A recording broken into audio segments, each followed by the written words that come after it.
Баршаңызға сәлем достар. Өте дәмді әрі жұмсақ болып шығатын мини пиццаның рецептісімен бөліскім кеп тұр. Видеоны соңына дейін қарап, менің каналыма тіркеле кетіңіздер. Енді қамырын илейтін боламыз. Бізге қажеті жылы сүт, жылы су, оның үстіне 1 чай қасық ашытқымызды саламыз. 1 ас қасық қант, 1 чай қасық тұз, 1 ас қасық сары майымызды салып, жақсылап араластырып аламыз.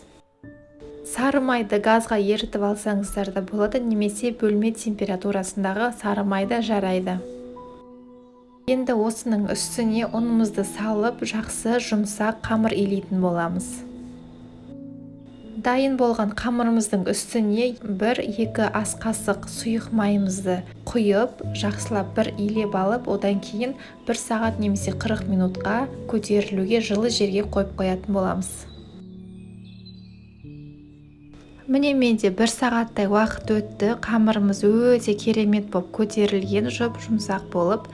Енді осыны жаңағы пиццамыздың көлеміне қарай 5-6 бөлікке бөліп алатын боламыз.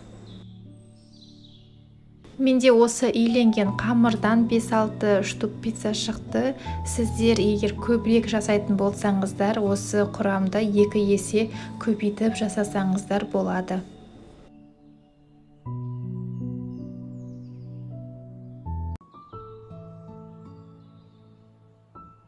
Бөліп алған дайын қамырымызды осылай противенге салып, бетін жауып, тағы да 10-15 минутқа қалдыратын боламын. Сол кезде жақсы тағы да көтерілетін болады.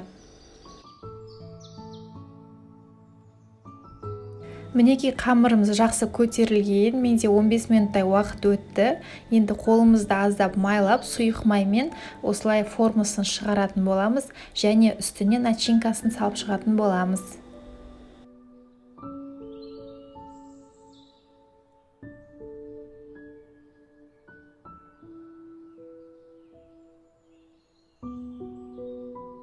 Начинкасын салмас бұрын осылай пиццамыздың үстіне кетчуп пен майонезді араластырып, осылай толықтай жағып алатын боламыз.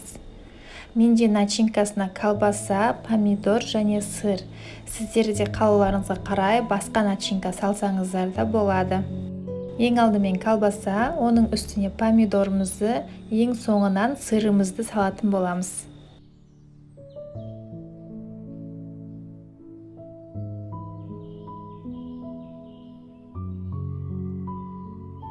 Енді қамырымыздың үстіне жұмыртқаны жағып шығатын боламыз. Менде 1 жұмыртқаның сарысы және кішкене сүт құйдым.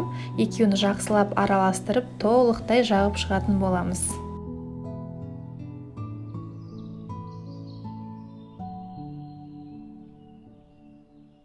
Және осылай үстіне кунжут септім, немесе мак сепсеңіздер де болады. Енді осы дайын болған пиццамызды 180 градуста 35-40 минутта пісіріп алатын боламыз. Мінекей пиццамыз дайын болды, өте дәмді әрі жұмсақ болып шыққан. Сіздер де міндетті түрде жасап көріңіздер. Басқа да рецепттарды жіберіп алмас үшін менің каналыма тіркеле кетіңіздер.